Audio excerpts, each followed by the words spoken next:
అందరికీ నమస్తే. రైతు భరోసా పైన సీఎం రేవంత్ రెడ్డి గారు చాలా కీలకమైన కామెంట్స్ చేసిండ్రు.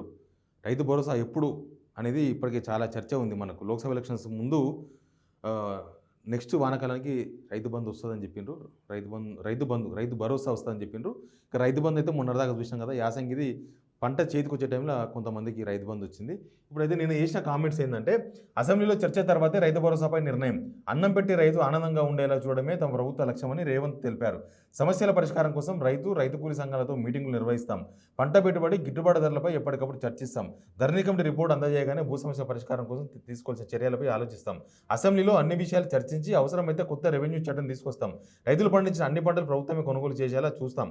రైట్, నేను రైతు భరోసా వరకు మాత్రమే పరిమితమైందాం అనుకుంటున్నా దీనిలో. సరే, ఇవన్నీ కొనుగోళ్ళు రైతు నుంచి డైరెక్ట్ మేమే కొంటాం. మధ్యలో చాలా వ్యవస్థలు ఉంటాయి, బ్రోకర్ వ్యవస్థలు ఉంటాయి, కమిషన్ ఏజెంట్ల వ్యవస్థ ఉంటుంది, ఎందుకంటే ట్రాన్స్పోర్ట్ వ్యవస్థ ఉంటాయి, చాలా వ్యవస్థలు ఉంటాయి. మరి అవన్నీ ప్రభుత్వం ఎట్లా మెయింటైన్ చేస్తే తెలియదు. అవి దుగ్నం కనుక ముందు పెట్టుకుంటే ఇంకా ప్రభుత్వం ముందుకోదు, ఇదే పని చేసుకుంటూ ఉండాల్సి వస్తుంది. రైతులకు గిట్టుబాటు ధర కల్పిస్తే చాలు, మిగతా వ్యవహారాలంతా నడుస్తాయి. మార్కెట్ కంట్రోల్ చేసుకుంటే చాలు ప్రభుత్వం. సరే, నేను రైతు భరోసా మీద ఒక వివరణ ఇద్దాం అనుకుంటున్నా. రైతు భరోసా వానాకాలం పంట నుంచి ఇస్తామని చెప్పిండ్రు. వీళ్ళు ఇచ్చిన రైతు భరోసా అయింది. రైతు భరోసా అయిందంటే ఎకరాకు 7,500 రూపాయలు సీజన్కు.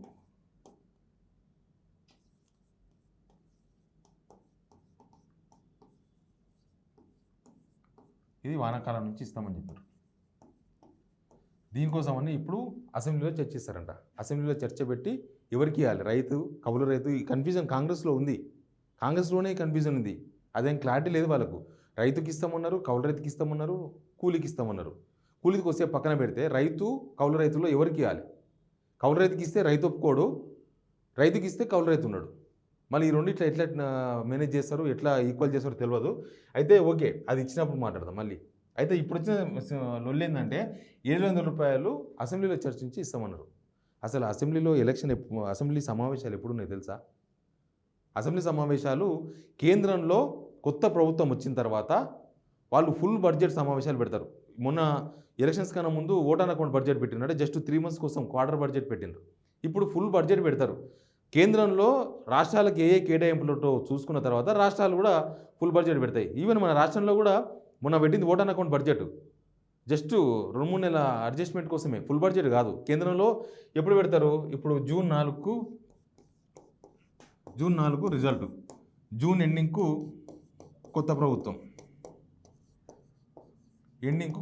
వస్తుంది. వీళ్ళు ఏం చేస్తారంటే జూలైలో పెడతారు. నాకు తెలిసి జూలై 1st or 2nd వీక్లో పార్లమెంట్ పెడతారు.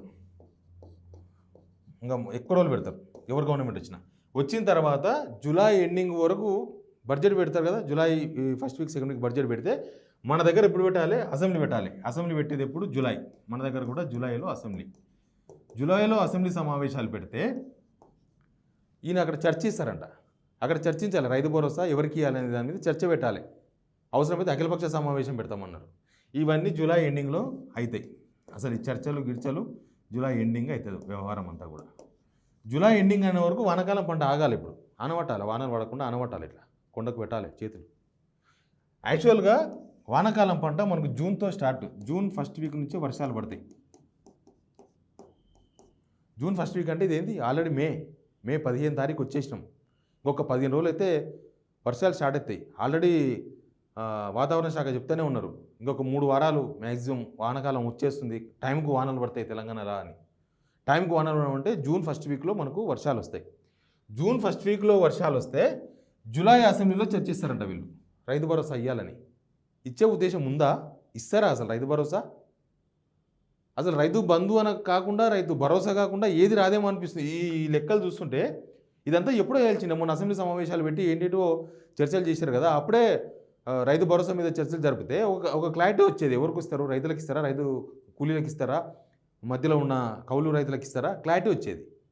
టైం అంతా అటు పోయింది, దీని మీద చర్చ జరపలే. ఇప్పుడు చర్చలు జరుపుతామంటే జూన్ 1st weekలో పంట వేస్తారు. పంటకు ముందు ఆల్మోస్ట్ ఇప్పుడు పడాలి.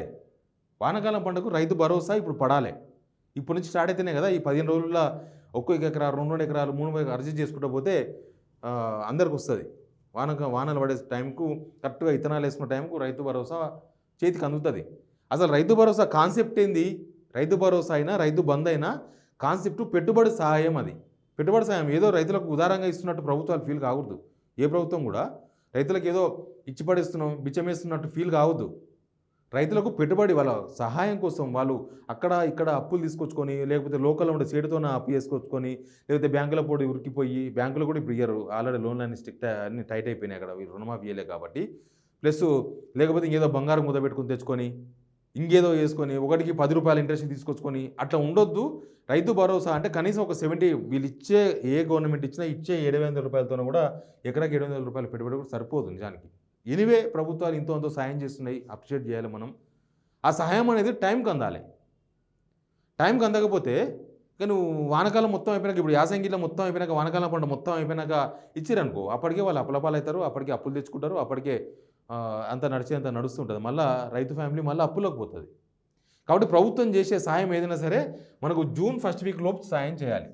జూన్ ఫస్ట్ వీక్లో సాయం చేయాలి. అనవసరంగా అసెంబ్లీలో చర్చిస్తామని ఇది తేల్చుకోలేక రైతుకి ఇవ్వాలన్నా కౌలుకి ఇవ్వాలన్నా ఇది తేల్చుకోలేకనే ప్రభుత్వం ఈ నస్కుడు ఎందుకంటే ఎవరికి ఇవ్వాలని తేల్చుకోలేక ఎట్లా ఇవ్వాలని తేల్చుకోలేక ప్రభుత్వం దగ్గర ఉన్న క్లారిటీ ఏంటంటే ఇప్పటివరకు నేను చెప్తా ఎవరికి ఇస్తారనే దానిలో పంట వేసే వాళ్ళకే రైతు భరోసా ఇవ్వాలని ఒక క్లారిటీ ఉంది. ఇది లోక్సభ ఎలక్షన్స్ ముందు చెప్పలే ఓట్లు పడవని. పంట వేసే వాళ్ళు ఎవరంటే ఒకవేళ కౌలుకు తీసుకొని కౌలు రైతు పంట వేస్తే ఆయనకు వస్తుంది, కౌలుకి ఇవ్వకుండా రైతుకు పంట వేస్తే ఈయనకు వస్తుంది. అంటే ఒక్కరికే వస్తుంది, రైతుకు లేదా కౌలు రైతుకు వస్తుంది.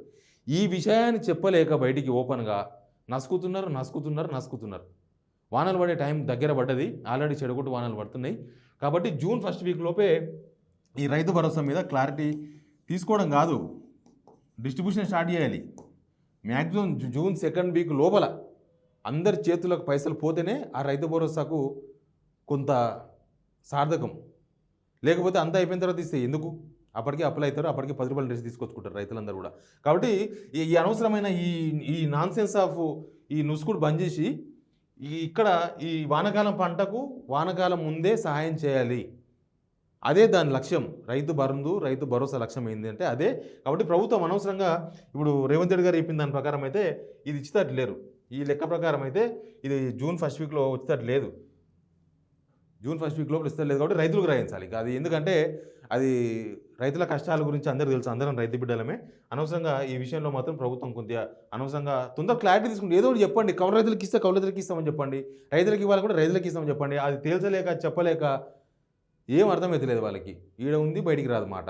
అట్లాంటి సిచ్యువేషన్లో అసెంబ్లీలో చర్చ చేస్తాం, ప్రతిపక్షాలతో మాట్లాడతాం, అఖిలపక్ష మీటింగ్ పెడతాం, రైతు సంఘాలతో సమావేశాలు పెడతాం. ఏంది ఇదంతా?